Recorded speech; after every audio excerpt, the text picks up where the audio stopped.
Lumipat na ang eksena sa isang school clinic. Natulala ang isang teacher ng school sa kanyang nakita. Dahil nakita niya si Tian na dala-dala ang mga walang malay na bully. Nagsalita si Tian at sinabing hello teacher. Makikita sa mukha ng teacher ang pag-aalala at pagkagulat. Pagkatapos ng laban, dinala ni Tian ang mga bully kasama na si Baeyok sa school clinic. At ginamo si Tian gamit ang healing ability ng nurse. Tinanong ng nurse si Tian kung anong nangyari. At nagsinungaling si Tian at sinabing gamulong sila sa hagdan. Paglabas ng school naiisip ni Tian na sa wakas, magaling na ako at nakaganti na ako kay Baeyok sa pambubuli niya. Ngunit namamroblema pa rin si Tian sa kanyang skill na predation. At ang kanyang rank na dati ay kahit ibuhos niya ang lahat sa pagsasanay ay hindi pa rin umangat. Pero ngayon ay nagbago pagkatapos lamang ng isang laban. At ang predation skill na E-rank ay walang kahirap-hirap tinalo ang C-rank na skill. At laking tuwa ni Tian dahil naaga niya ang skill ng kalaban pagkatapos niyang talunin gamit ang predation. Ang daming tanong ang nasa isip ni Tian. Bakit binigyan ako ng hari ng ganitong kapangyarihan? Bakit niya ko muling binuhay? Pero sa bandang huli isa lang ang dapat kong gawin. Aalamin ko ang lahat tungkol sa predation. Nakauwi na ng bahay si Tian at sabay sabing matagal-tagal na din akong hindi nakakauwi. Pagkatapos mamatay ng mga magulang ko, kinupkup na ko ng tiyuhin ko. At pagpasok ni Tian sa bahay, sinabi niyang late makakauwi ang tiyuhin niya. At iniisip niya kung pwede muna siyang mag-hag-ilap ng impormasyon kaugnay sa kaparehas na skill. Ngunit nagulat siya sa kanyang naabutan. Merong 4 na lalaki ang nakatingin sa kanya. Napapaisip siya kung ano ang nangyayari at biglang tinawag siya ng isang lalaki na mukhang takot na takot sa nangyayari. At tinawag niya itong Jaeong. Bakit wala ka sa school? Nanlilisik ang mata ni Tian at sinasabi niya sa isip niya na, itong gunggong na tong si Jaeong. Kahit sa dati kong buhay ay mahilig tong sumama sa mga bully. Ninanakaw niya lahat ng pera sa bahay at gumagawa ng malaking gulo.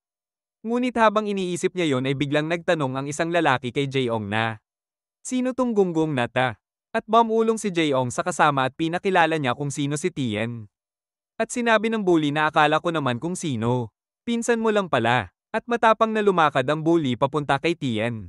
At sinabing kung ayaw mong mabugbog magkunwari ka na lang na wala kang nakita. Kinuha lang namin ang kailangan namin at aalis. At sabay hinawakan niya sa ulo si Tian at sinabing unaway ka na Tian. Napatingin lang si Tian sa bully. At biglang ngumiti at sinabing sakto gusto kong subukan yon. Nagulat ang bully dahil may paparating na bigla na suntok sa kanyang mukha. Hamampas ang bully sa lapag dahil sa lakas ng suntok ni Tian. Naging blanko na agad ang kanyang mukha. Nagulat si Jaeong at ang iba pang bully sa nangyari. Patuloy pa ring umatake si Tian. Biglang sumigaw ang bully at sinabing teka lang. Ngunit walang pakialam si Tian at hinawakan niya ang mukha ng bully. At ginamitan niya ito ng predation skill. Ngunit laking gulat niya dahil lumabas ang system display at sinasabing hindi maaaring gamitin ang predation. Namumutla habang nagtataka ang bully sa nangyayari. At makikitang nagtataka si Tian habang pinagpapawisan. At biglang sinuntok na ng bully si Tian.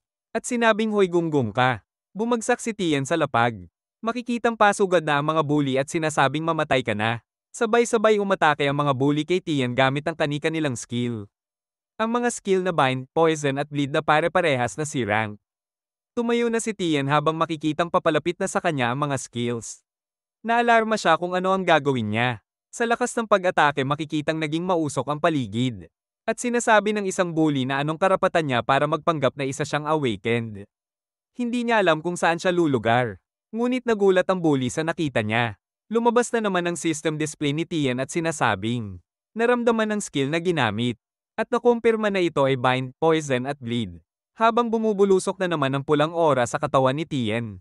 Makikita na may lumabas na system display at sinasabing dahil sa iyong misteryosong kapangyarihan na pawalang bisa ang atake ng kalaban.